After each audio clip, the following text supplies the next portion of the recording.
commence à sortir du monde purement économique pour aller vers quelque chose qui s'apparenterait à des États, dans la mesure où ils ont mis en place des lois qu'ils peuvent modifier d'ailleurs sans préavis, au nom de l'efficacité, sans contre-pouvoir, et c'est-à-dire en gros en n'acceptant pas toujours ou en contournant les lois des États dans lesquels ils se placent, et en utilisant beaucoup pour ça ce qu'on appelle le code, les algorithmes, l'informatique, dans des modèles qui effectivement deviennent un peu des modèles où on croit que c'est l'informatique qui fait la loi, avec tout un débat autour justement une phrase fameuse qui est « code is law ». Ces acteurs sont devenus riches, puissants, très ambitieux, et effectivement, leur puissance va très au-delà de la puissance économique, de la puissance technologique, puisqu'elle passe aujourd'hui par les médias, par la restructuration économique, etc. Et l'un des derniers aspects que je ne vous raconterai pas, mais au fond, qui me paraît nécessaire pour finir de dresser cette toile de fond, c'est qu'effectivement, par rapport à ça, on peut se demander comment et pourquoi le droit de la concurrence n'a pas réussi à empêcher la création de ces acteurs. Comment, au fond, il a été perturbé par des pratiques autour de la gratuité, autour des modèles économiques qui sont utilisés, au fond, pour pratiquer le droit de la concurrence. Et cet ensemble d'éléments d'appréciation, que je ne vous raconterai pas plus que ce que je viens de vous dire là et qui sont dans les 6 premiers chapitres de l'ouvrage, j'essaye de les raconter à travers, au fond, à la fois des travaux historiques, pas mal de travaux théoriques, économiques, sociologiques, techniques, et puis beaucoup d'exemples concrets, parce qu'il me semble qu'on parle beaucoup du numérique, mais que souvent, on dit, en disant par exemple GAFA, on se dit tout ça c'est la même chose. Or, ce que je crois, c'est qu'il est nécessaire de rentrer dans chacune des entreprises, parce qu'en réalité, chacune d'entre elles a créé un écosystème particulier, des univers économiques particuliers qui sont déployés en tâche d'huile, et que les modèles économiques sont profondément différents. Pour prendre un exemple, mais je n'irai pas plus loin pour l'instant, parce que Facebook et Google utilisent les données pour faire de la publicité ciblée, qu'ils ont le même modèle économique. Et si on veut rentrer dans le sujet et comprendre et comment ça marche et comment ça pourrait moins marcher, ben, il faut y aller écosystème par écosystème. Alors voilà les sujets dont je ne vous parlerai pas plus, pour l'instant en tout cas, on y reviendra peut-être dans les questions, mais je vous ai dit qu'il y avait des problèmes de concurrence.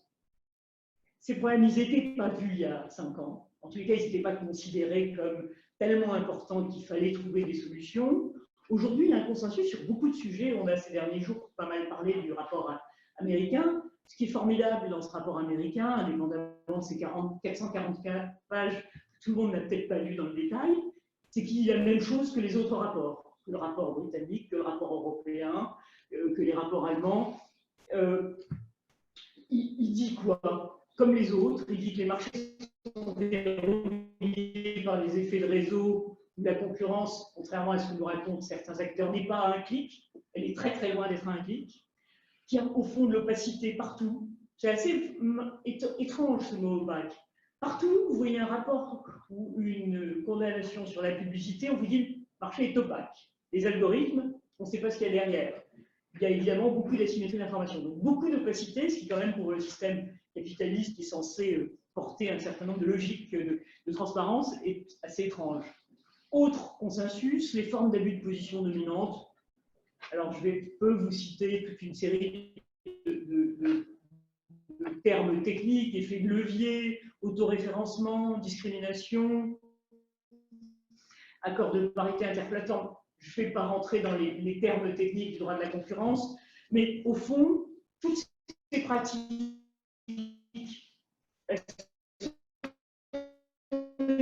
identifiées, ils discriminent par les données. Enfin, on a toute une série de pratiques d'abus de position dominante qu'on arrive maintenant à bien identifier.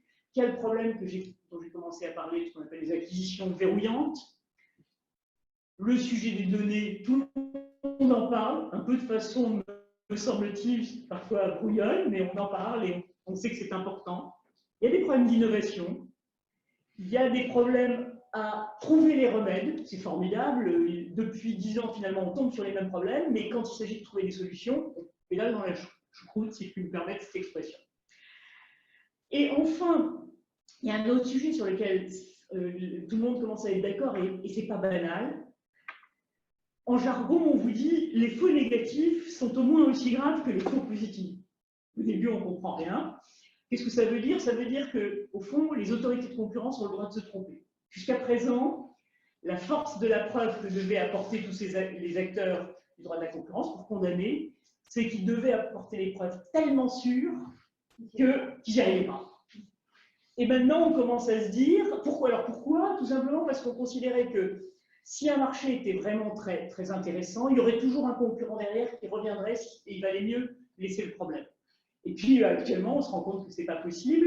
Et du coup, même ce quasi-dogme, enfin ce que tout le monde considérait comme un quasi-dogme, je me souviens la première fois que j'ai posé la question à un juriste, on m'a regardé comme si j'étais une martienne, il commence à être remis en question. Alors maintenant, une fois que je vous ai parlé là où tout le monde est d'accord, où est-ce qu'il n'y a pas d'accord? Il n'y a pas d'accord aujourd'hui sur est-ce qu'il faut réguler, c'est-à-dire est-ce qu'il faut intervenir ex ante, comme on dit, avant qu'il y ait un problème, ou qu'il faut attendre qu'il y ait un problème. Et donc, est-ce qu'il faut, puisque le droit de la concurrence, je vous ai dit que ça ne marchait pas, est-ce qu'il faut le faire évoluer? Deuxième sujet, s'il y a problème, sur quoi il faut intervenir? Je dis il faut réguler, mais tout le monde est aussi d'accord pour dire que ce n'est pas toutes les plateformes numériques sur lesquelles il faut intervenir, mais ok, c'est lesquelles? Alors, selon les rapports, vous avez les plateformes verrouillantes, les plateformes dominantes, les plateformes structurantes, ça c'est le mot en France. Mais les Anglais, ils ont inventé les strategic market status. Bon, au fond, sur quoi faut-il intervenir et en fonction de quels critères? C'est un des sujets qui est aujourd'hui sur la table et tout le monde n'est pas d'accord. Troisième sujet, j'ai dit qu'il y avait des fusions-acquisitions où on pensait que ça n'aurait pas dû avoir lieu. Ok, mais comment on fait? Qu'est-ce qu'il faudrait modifier pour l'interdire? Ça, c'est les sujets purement économiques. Puis après, vous avez les sujets juridiques ou politico-économiques. Réguler les contenus, comment? Est-ce qu'il faut... Comment on fait pour empêcher les fake news ou pour les limiter, les contenus illicites, etc. Qu'est-ce qu'on fait en matière de responsabilité? Ça ne concerne évidemment pas que les mêmes plateformes dont je parlais tout à l'heure, mais au fond, si vous achetez un produit qui est interdit ou si vous faites de la... s'il y a un problème effectivement de fake news, etc., comment on fait pour responsabiliser ceux qui sont derrière et ceux qui pourraient contrôler? Et enfin, dernier point, remède à la symétrie d'information, comment on fait pour que les acteurs, que les régulateurs aient plus d'informations? Et puis j'ai gardé pour la bonne bouche la dernière question qu'on adore poser en France en premier en général, qui est « et quel régulateur ?» Alors là, une fois qu'on a posé cette question, tout le monde s'arrête et on ne parle plus que de ça. Alors je ne parlerai pas que de ça pour vous dire quelles sont mes réponses. Moi, je ne crois pas qu'il faille parler des plateformes verrouillantes ou structurantes, etc. Je pense que ce sont les écosystèmes, ces modèles économiques dont je vous ai très rapidement parlé et qui sont amplement décrits dans l'ouvrage, mais prenons un exemple. Si vous vous occupez d'Amazon, tout le monde parle aujourd'hui du problème de la place de marché, du fait que ses propres produits ne sont pas traités de la même façon que ceux des commerçants, et puis qu'il y a les données, qu'elles sont utilisées, etc.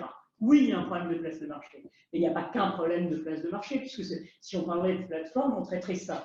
Moi, je pense, quand je regarde en détail le modèle d'Amazon, qu'il y a un énorme problème avec Amazon Prime, qui est un truc qui est totalement destructeur de la capacité des autres à concurrencer, qu'il y a un problème avec la logistique, que la publicité commence aussi à poser un certain nombre de questions et que c'est l'ensemble de la dynamique d'Amazon qu'il faut regarder, son modèle économique et pas seulement la plateforme. Bon, voilà ma première réponse à la question dont je disais que tout le monde n'était pas forcément d'accord.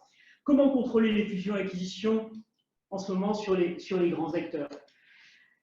Eh bien, moi, ce que je crois, c'est qu'il faut les traiter comme on a traité les anciens monopoles. Vous savez, vous vous souvenez peut-être, c'était les histoires d'aides d'État. Il fallait prouver qu'on se comportait comme un investisseur avisé en économie de marché. On ne mettait pas. Comment est-ce qu'il serait justifiable de payer 22 milliards de dollars pour acheter WhatsApp si en même temps, on ne pense pas que WhatsApp va beaucoup se développer. Moi, je voudrais voir le business plan de WhatsApp.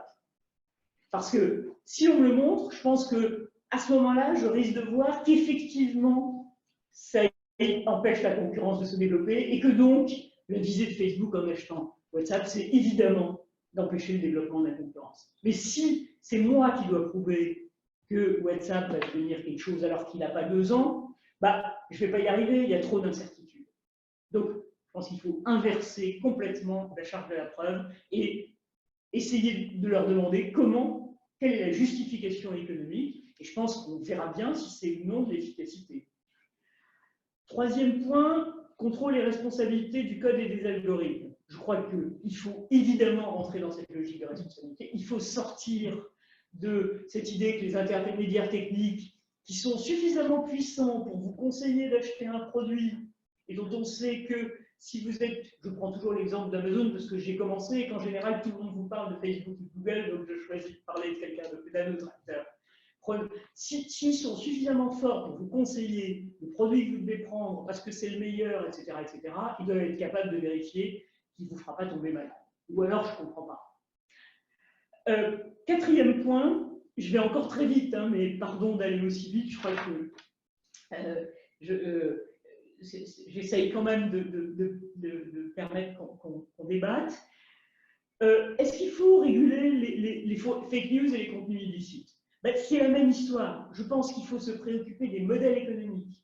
Si on ne se préoccupe pas du modèle économique de Facebook, qui cherche à vous faire revenir, qui, évidemment, la bonne façon de vous faire revenir, c'est pas de vous dire qu'il y ait des choses simples, non addictives, etc., etc. Il y a eu des travaux qui ont été faits chez Facebook, où il y avait des solutions qui permettaient de limiter un ensemble de pratiques qui étaient par ailleurs néfastes sur les contenus, mais ça supposait que l'algorithme soit modifié et que les gens passent moins de temps sur Facebook. Donc, si vous n'allez pas regarder l'algorithme qui s'occupe de ça, si vous ne regardez pas le modèle économique, c'est la même chose. Bah, juste, ce qu'on va faire, c'est qu'on va faire une liste de choses que vont devoir pratiquer les acteurs. Il va y avoir de plus en plus de gens qui les contrôleront. Qui aura le plus de moyens pour les contrôler? Évidemment, les plus gros. Aujourd'hui, ce que dépense Facebook pour effectivement contrôler les contenus est égal au chiffre d'affaires de Twitter. C'est simple. Et donc, évidemment, à la fin, il n'y aura plus qu'un seul acteur à qui on dira qu'il a tout à fait tout ce qu'on lui a demandé de faire pour contrôler, mais qui dira « je suis désolé, je ne peux pas faire plus » et on leur a donné un satisfecit. Au fond, pour résumer un tout petit peu par rapport là justement à Facebook et Google, je ne crois pas du tout que la régulation des contenus, la régulation des données et celle de la publicité ciblée puissent être indépendantes, parce que les contenus ont pour objectif de maximiser la publicité en s'appuyant sur les données. Alors, maintenant que je vous ai dit quels étaient au fond quelques points saillants par rapport au débat actuel, ce que je propose, moi, dans le livre, c'est au fond qu'on mette en place une architecture à 3 niveaux. La première qui reprendrait le texte sur la directive P2B, qui est le texte sur les plateformes et services d'intermédiation et qui encadre les pratiques commerciales des fournisseurs, mais qui s'adresse à toutes les plateformes et pas aux plateformes dominantes. Que celles-ci, en ce qui concerne les plateformes dominantes, on en connaît quelques-unes, le type Airbnb, Booking, etc., il y ait des règles, parce que sinon, ce texte P2B, c'est un peu un texte pour les bisounours, c'est-à-dire qu'il met en place des médiateurs, etc. Quand vous êtes hôtelier, un médiateur avec Booking, ça ne vous aidera pas beaucoup, c'est trop asymétrique comme relation. Donc je pense qu'il faut renforcer, mais qu'il n'y a pas besoin de régulation ex-ante pour ces acteurs-là. Par contre, la mise en place d'une régulation effectivement ex-ante pour les 4 écosystèmes, écosystème par écosystème, un régulateur avec des équipes dédiées, pour chacun chacune de ces 4 entreprises, pardon. Donc, ces équipes dédiées qui auront à appliquer 2 niveaux de contrôle. Un premier, qui est effectivement un niveau de contrôle qui concerne les 4 plateformes et qui consiste à interdire un certain nombre de pratiques, qui sont les pratiques dont je vous parlais tout à l'heure, d'abus de position dominante, qui sont assez bien listées et qui qu'il s'agit effectivement de rendre non possible, sauf exception, ex ante. Et puis un deuxième niveau, celui-là, donc empêcher les pratiques anticoncurrentielles, et un deuxième niveau, il faut absolument mettre en place, entreprise par entreprise, pour déverrouiller chacune de ces entreprises, chacun de ces écosystèmes. Je pourrais vous en dire plus sur les modalités entreprise par entreprise, mais on va peut-être laisser ça pour la discussion et le débat. Et je vais donc m'arrêter là. Merci. Alors, est-ce qu'on a tout essayé pour le pouvoir?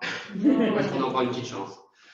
Non, moi je voudrais revenir sur votre introduction, à tous les deux d'ailleurs, pour dire en fait que dans les années 2000, il y a une directive européenne pour encadrer le commerce électronique, donc la SEEN.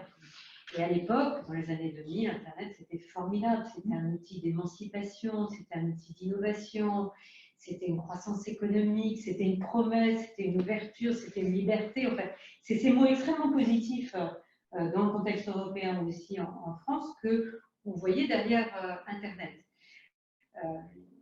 Mais en 2000, il n'y avait pas de smartphone, il n'y avait pas encore la DSL, ça commençait tout juste en France. On avait un taux d'équipement des ménages très faible et finalement, on avait un usage du web qui était très ouvert.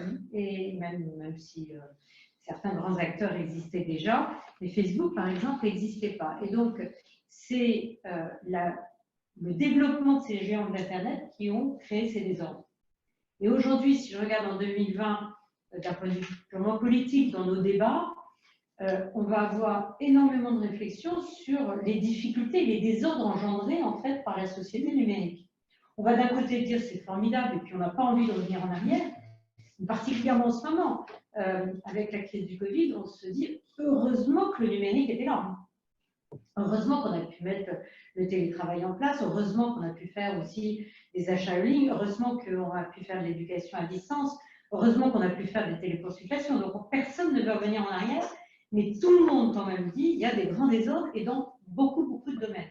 Donc on a parlé beaucoup des désordres dans le domaine concurrentiel et dans le champ économique. Et je dois dire qu'on a été assez tardivement, on a pris en France une prise de conscience des désordres dans le champ concurrentiel de façon assez tardive, parce qu'on s'est dit, ben, finalement, le droit de la concurrence est assez plastique et va être capable de résoudre les abus de position dominante, vont être capable de résoudre les phénomènes de concentration ou d'autres problèmes. Et on voit que ce n'est pas le cas, ça a été très bien dit par Joël Toledano. 7 ans pour régler le conflit Google Shopping.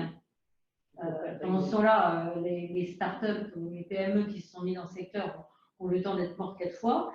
Et en même temps, après, il y a un recours devant la justice de l'Union européenne, donc l'affaire n'est toujours pas réglée dans les faits. Donc ça s'adapte pas vraiment. Là, il y a un accord, comme l'a dit Joël, pour une régulation ex ante. Voilà. Il y a un accord. Il va falloir voir jusqu'où. C'est-à-dire qu'on va voir dans la publication début décembre de la Commission européenne du projet du Digital Service Act, jusqu'où ils veulent aller sur ce sujet-là. Parce que dans le Digital Service Act, qui est plus en consultation, parce que c'était en consultation jusqu'en septembre, là, la Commission européenne travaille avec les acteurs pour proposer quelque chose début décembre. On va voir s'ils veulent aller aussi loin que le préconise Joël Toledano ou si on va accoucher de quelque chose beaucoup plus fin. Je suis assez d'accord qu'il faut qu'on s'attaque aux plateformes. Alors, moi, que je calcule systémique, avec des modèles économiques qui sont différents, que ce soit Google, que ce soit Facebook, que ce soit Amazon, que ce soit Apple, que ce soit Microsoft. Maintenant, ce n'est pas le seul sujet. Non. Objectivement, dans les désordres provoqués par ces géants d'Internet, il y a aussi des désordres en matière de fiscalité.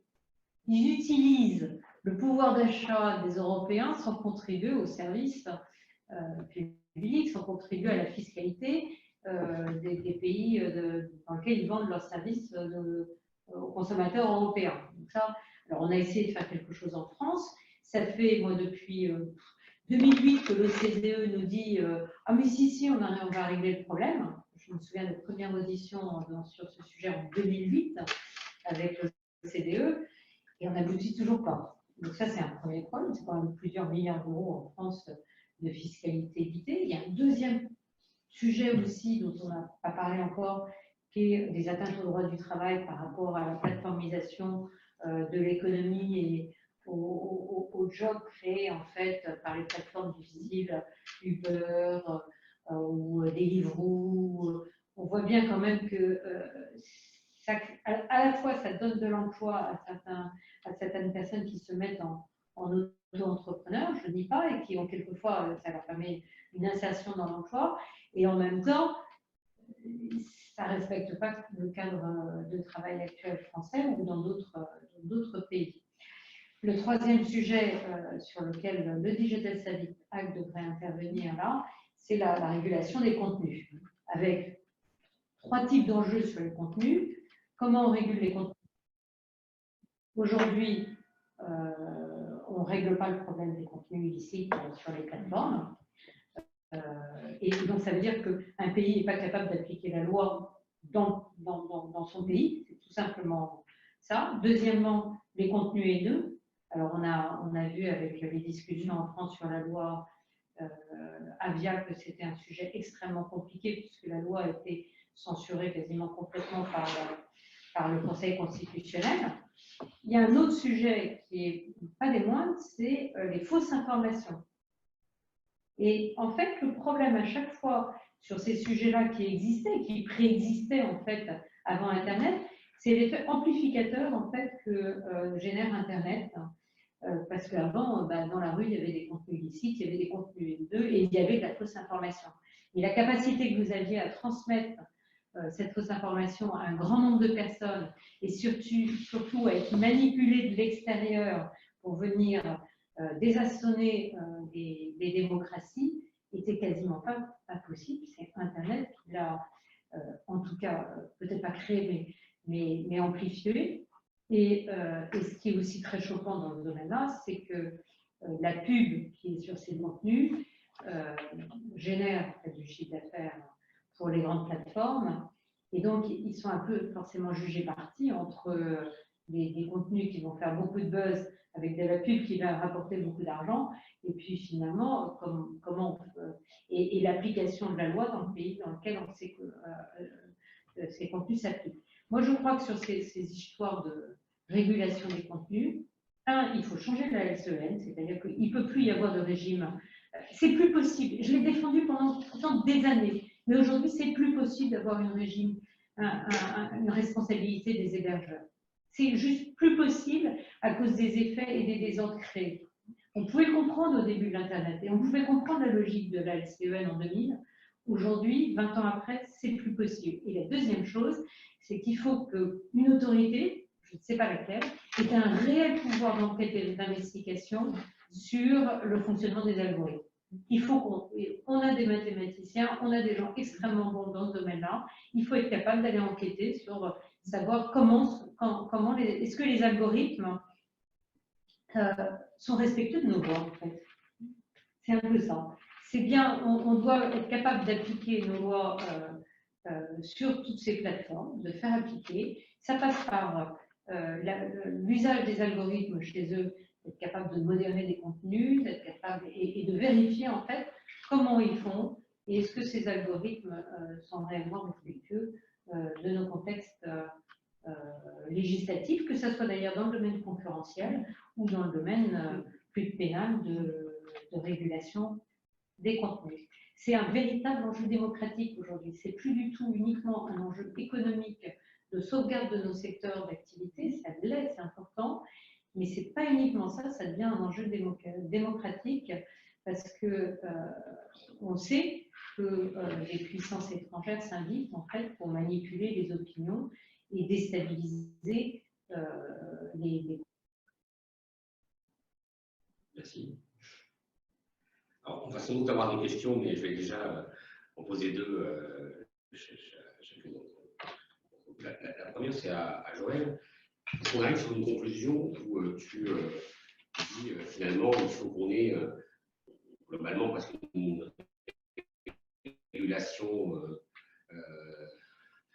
de détails spécifiques à chacun des acteurs. Alors, est-ce qu'on continue comme ça indéfiniment? C'est-à-dire qu'aujourd'hui, il y a les GAFA, on a cité aussi Microsoft, on peut s'interroger sur la façon dont Netflix se développe. Hein, voilà. Est-ce qu'on va multiplier finalement est-ce qu'il n'y a pas un côté utopiste à considérer qu'on va pouvoir le faire? C'est la question. La deuxième question, c'est sur effectivement la dimension plus politique. Est-ce qu'il reste une place, objectivement, à des régulations qui ne sont pas mondiales? C'est-à-dire, est-ce qu'il place une régulation européenne, pas de régulation nationale, mais est-ce qu'il y a encore une marge de manœuvre qui ne soit pas nécessairement mondiale? Voilà, deux questions extrêmement simples. Et après, Anaïs, tu as des questions. Alors, pour répondre simplement, c'est un peu ce que j'essaie rapidement de dire tout à l'heure. Je crois qu'on a appris dans les dernières années qu'on était capable de faire rentrer dans le droit commun, j'ai envie de dire, même s'il fallait modifier le droit commun, parce que, au fond, pour revenir sur ce qui était dit à un instant, c'est vrai que quand Uber est arrivé, tout le monde, les utilisateurs, même d'un peu de taxi, se sont dit « ouf, j'en ai marre, ça ne marche jamais », etc. Donc, c'est un exemple, parmi plein d'autres, toutes ces nouvelles activités ont apporté des services que nous ne sommes pas prêts à lâcher. Mais au début, effectivement, on était un peu des martiens, ou c'était des martiens qui arrivaient, et il a fallu qu'on comprenne ce qui se passait.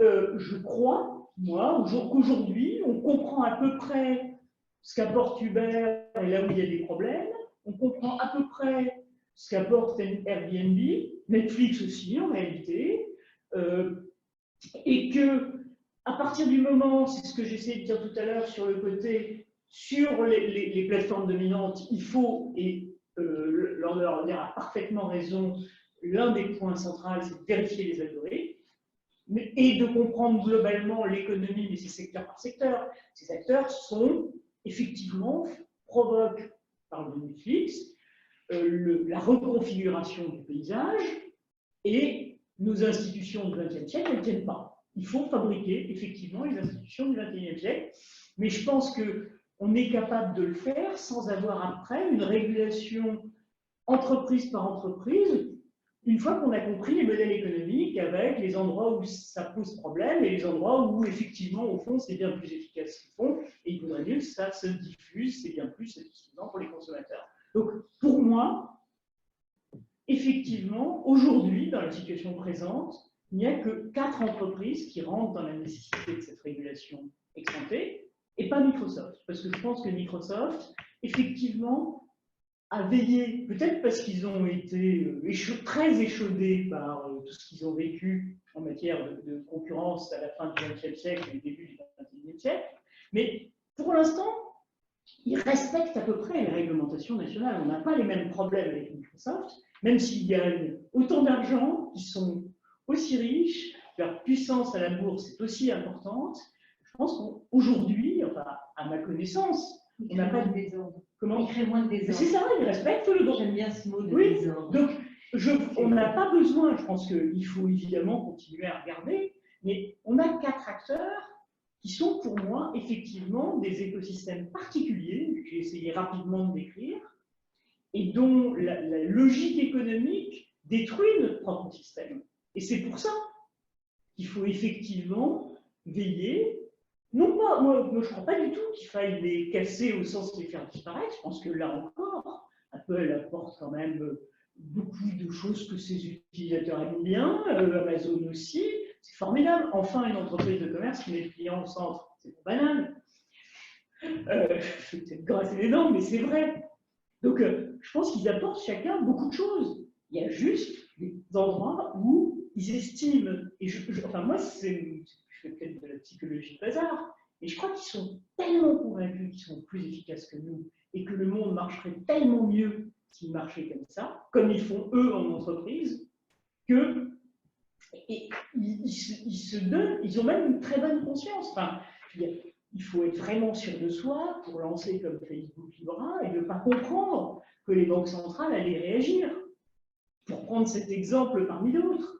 Je pense donc qu'il y a quelque chose de très structurel, de culture d'entreprise dans ces boîtes-là aujourd'hui, et quand je dis qu'il faut aller regarder le modèle économique, il faut aller regarder le modèle économique, mais il ne faut pas les tuer, il faut faire qu'il y ait de la concurrence, retrouver un monde d'économie de marché régulée comme on aime bien.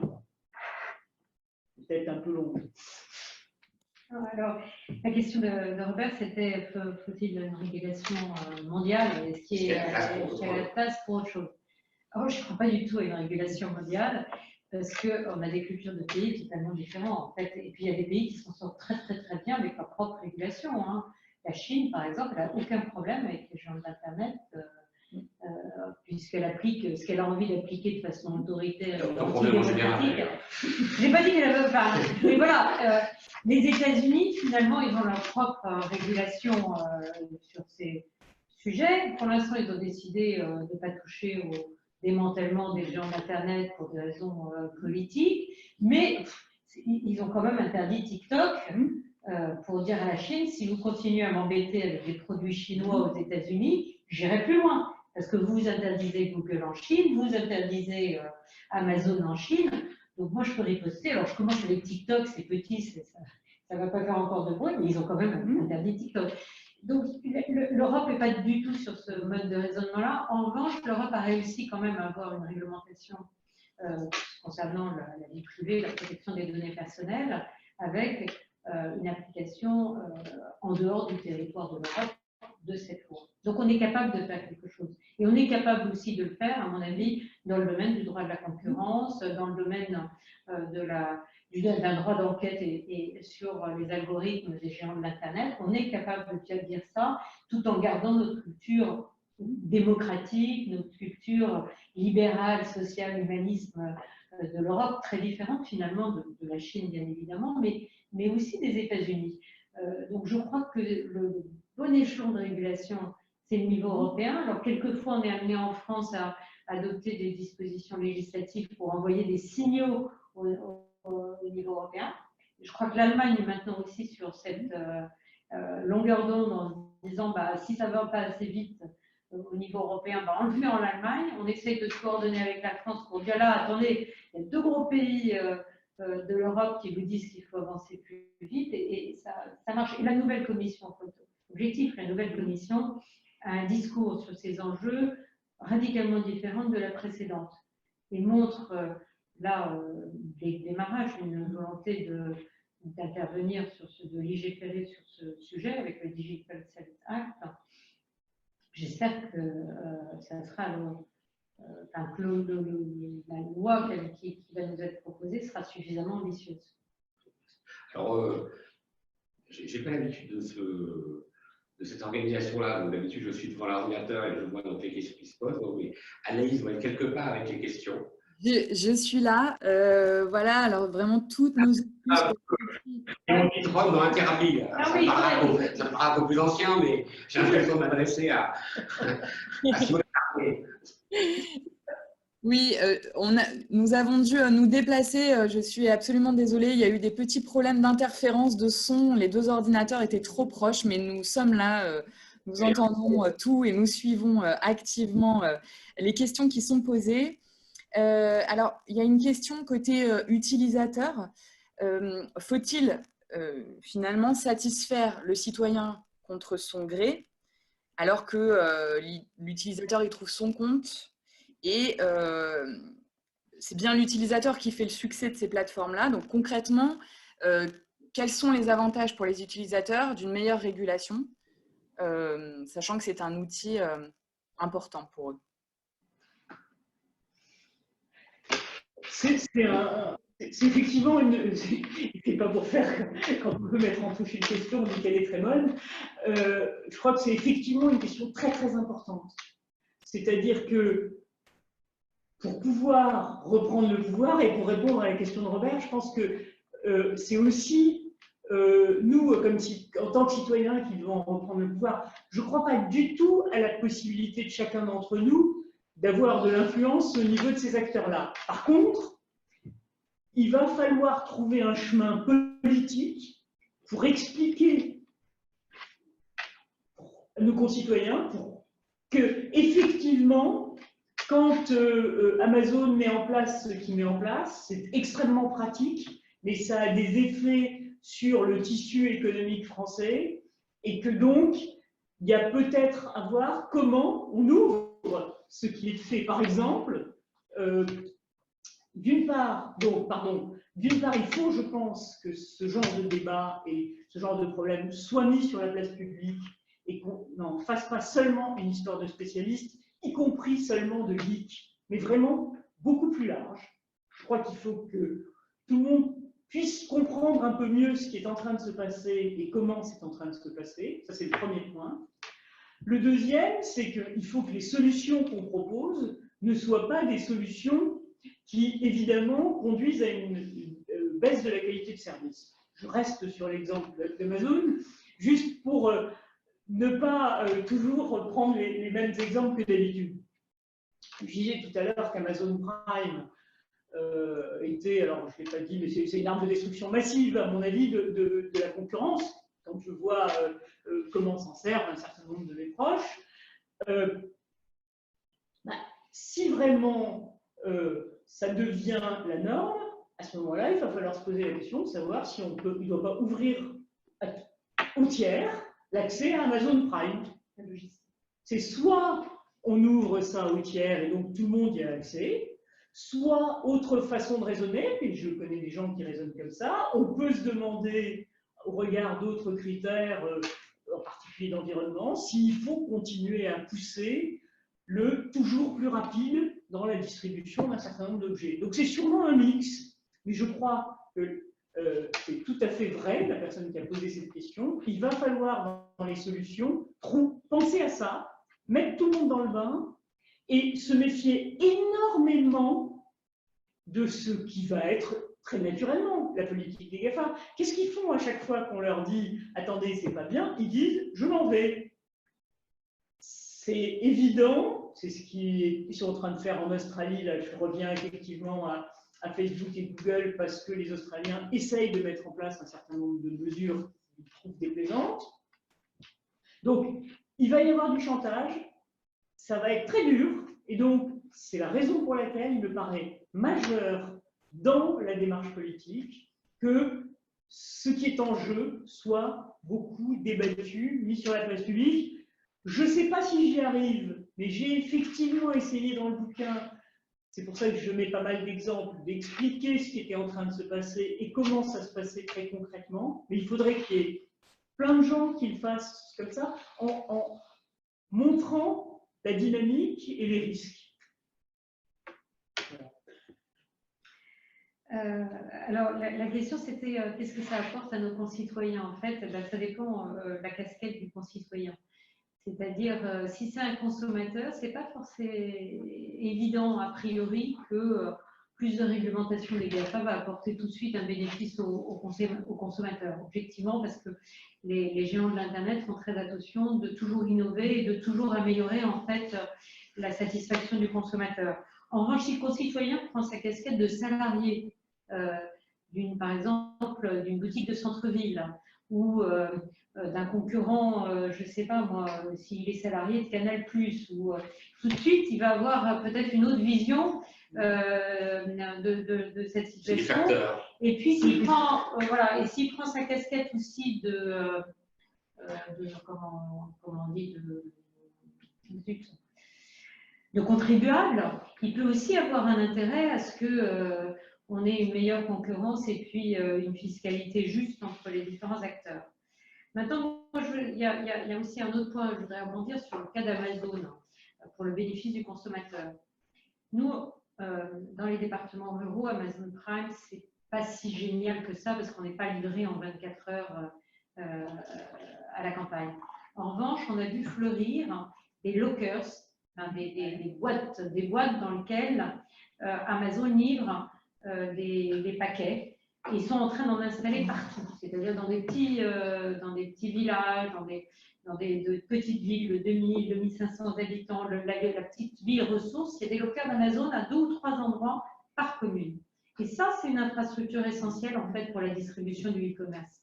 Et on pourrait se dire ça exactement comme on a demandé en son temps aux opérateurs de télécommunications d'ouvrir leur réseau aux concurrents, de se dire il y a quelques éléments de ces grands acteurs qu'on peut ouvrir à la concurrence qui fait et qui créera un bénéfice pour le concitoyen parce que Amazon n'est pas toujours le moins cher en fait. Quand on regarde et quand on compare et quand on fouille Internet, ils ne sont plus toujours les moins chers. Et en fait, il y a certaines personnes, il y a certains autres acteurs qui sont incapables de concurrencer Amazon en ayant des infrastructures de logistique qui sont dominantes chez Amazon aujourd'hui et qu'on ouvrirait à leurs concurrents. Par exemple. Anaïs. On a une question aussi sur la puissance de ces GAFA. Si on les régule, même si on les condamne, quelle garantie on a finalement qu'ils obtempèrent? La taille du marché européen, c'est pour ça que ça ne peut être qu'au niveau européen. On a vu que quand il s'agissait de les réglementer au niveau national, effectivement, ils préfèrent se couper un bras que de mettre en péril l'ensemble de leur modèle économique. Donc, ils préféreront, si on reste même pour un pays comme la France, je pense que même pour un pays comme l'Allemagne, préféreront quand même ne pas obtempérer. Maintenant, avec la fermeture du marché chinois, le marché européen a encore plus de valeur. Et donc, je crois que pour eux, il faut bien voir que ce qui est vital pour eux, c'est de continuer à croître. C'est ça leur cours de bourse. Leur cours de bourse, c'est vraiment la promesse que ça continue. Donc, s'ils veulent continuer à croître, même un peu moins, ils ont besoin du marché européen. Oui, le marché européen est un marché de 500 millions de consommateurs à fort pouvoir d'achat. Donc, on a vraiment la capacité en Europe, si on est unis, de peser. La deuxième chose qui fait qu'ils vont respecter la loi européenne, c'est le volume des sanctions. C'est comme pour le RGPD. La menace d'avoir 4% du chiffre d'affaires en sanctions au plus haut, c'est quand même une menace qui est réelle, importante, et qui pèse dans les décisions qu'ils doivent prendre. Ou devront prendre.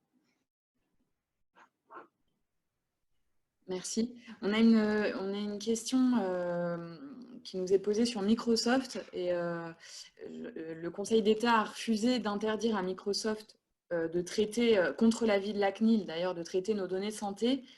Est-ce que notre dépendance technologique n'est pas plus grande finalement que nos principes éthiques? Je vais prolonger cette question parce que c'est intéressant en termes de régulation. C'est qu'en une semaine, on a eu un avis de la CNIL. Ouais.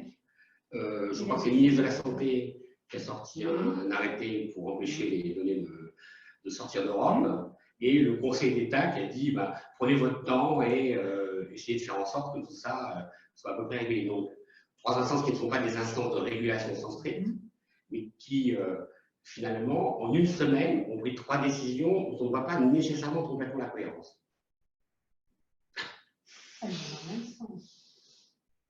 Pas tout à fait, le Conseil d'État temporise. Oui, le Conseil d'État temporise parce que je pense qu'il n'y a pas de base juridique non plus pour interdire. Mais est-ce qu'il y a une solution technique? Je ne suis pas sûre que si le choix a été fait de Microsoft, c'est un choix de rapidité.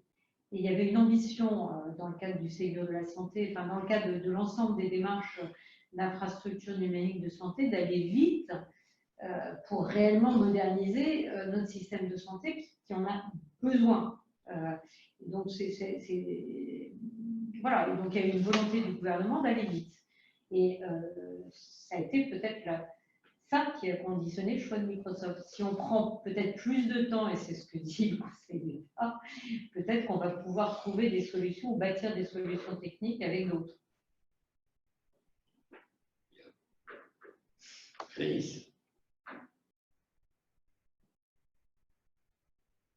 D'autres questions? Oui.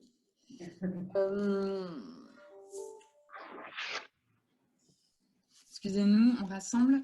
On parle beaucoup des GAFA concernant les BATX et la doctrine chinoise est-ce qu'il y a une doctrine sur la concurrence concernant la doctrine chinoise? On n'en est pas du tout. Enfin, les BATX, entre guillemets, on en a peur parce qu'on voit qu'ils sont puissants, etc., etc. Mais pour l'instant, ils n'ont pas de puissance de marché en Europe. Ils ne sont pas aujourd'hui. Peut-être que demain, ils auront les mêmes pratiques que celles que j'ai décrites. Dans ce cas-là, il faudra se donner les moyens de les traiter.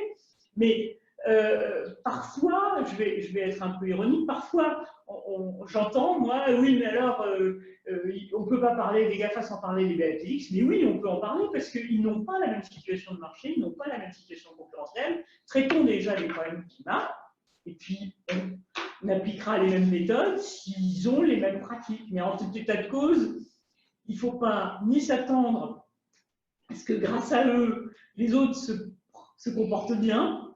J'y crois pas beaucoup. Et il ne faut pas non plus penser que leur arrivée va tout d'un coup tout modifier tellement violemment qu'il ne faut pas faire ce dont on a parlé. Il faut évidemment se donner les moyens de suivre, de comprendre, comme le reste, quoi.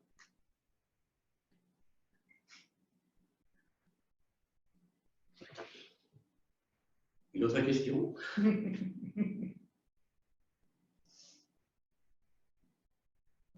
Oui, pardon, excusez-moi, on récupère les questions.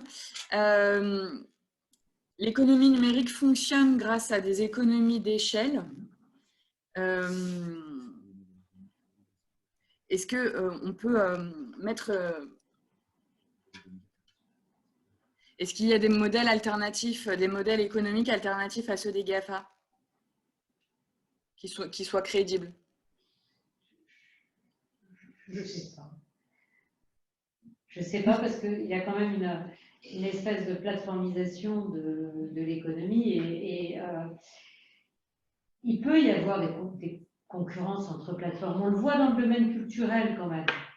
On le voit, il n'y a quand même pas que Netflix. Alors, il y a Netflix, mais il n'y a pas que Netflix. Il y a Disney qui a sorti une plateforme, il y a Canal Play, enfin voilà. Donc il y aura Salto. Il y aura Salto bientôt. Oui, donc on passe Salto. On peut imaginer qu'il n'y ait pas qu'une seule plateforme, mais en revanche, on devient assez addictif en fait à l'usage d'une plateforme. C'est-à-dire qu'on pourrait très bien imaginer, il y a des pays où Google n'a pas 95% de la part de marché. Mais même aux États-Unis, ils n'ont pas 95%, je crois qu'ils sont à 65 ou 70%. Donc il y a des places pour d'autres moteurs de recherche. Mais en revanche, il y a quand même, il n'y a jamais autant de plateformes qu'il y a dans la vie classique, physique, de chaînes de magasins ou de variétés en nombre d'entreprises. Donc il y a une plateformisation, hein, ça c'est vrai. Mais c'est vrai que c'est un modèle de l'économie numérique. La plateformisation, c'est effectivement les gains de productivité en termes d'intermédiation, si on fait simple. C'est-à-dire qu'on remplace les intermédiaires physiques par des intermédiaires automatiques. Maintenant, si la question est, y a-t-il un autre modèle de e-commerçant qui a du succès que Amazon? Oui, Alibaba. La distribution en Chine ne se fait pas comme elle se fait en Europe. Donc, je ne suis pas sûr de comprendre bien la question. Oui, il peut y avoir d'autres façons d'utiliser le numérique, mais comme le dit Laure, en essayant effectivement de profiter au maximum des effets de réseau et de ce que ça apporte. Une dernière question peut-être. Êtes-vous finalement plutôt pessimiste ou optimiste? Quand est-ce que vous pensez qu'on aura une régulation efficace ou un renouvellement naturel des acteurs en place? C'est la même question sur le vaccin. Ouais, je pense qu'on aura le vaccin avant la disparition et le remplacement de Google, Facebook et Amazon. Donc Laure est optimiste. Non, mais je pense qu'on aura un vaccin avant. Après, est-ce que les Français décideront de se vacciner? Ça, c'est une autre question, mais j'y répondrai pas ce soir. Moi, je suis assez optimiste si on regarde finalement comment très vite les opinions ont basculé, si on regarde ce qui se disait il y a 2 ans par rapport à ce qui se dit aujourd'hui, et la façon dont effectivement les analyses convergent. Quoi qu'on en dise, le rapport du Congrès américain qui vient s'additionner à tous les autres, il y a un mouvement évident. Maintenant, ça va être une énorme bagarre, donc il va falloir être vigilant, il va falloir mettre beaucoup d'énergie et de moyens pour acquérir les compétences pour faire ce dont on a parlé, parce que la régulation, c'est de la compétence, mise au service d'un certain objectif. Et puis, alors, il faut être aussi très modeste. La régulation, c'est de la compétence, mais c'est par petits bouts.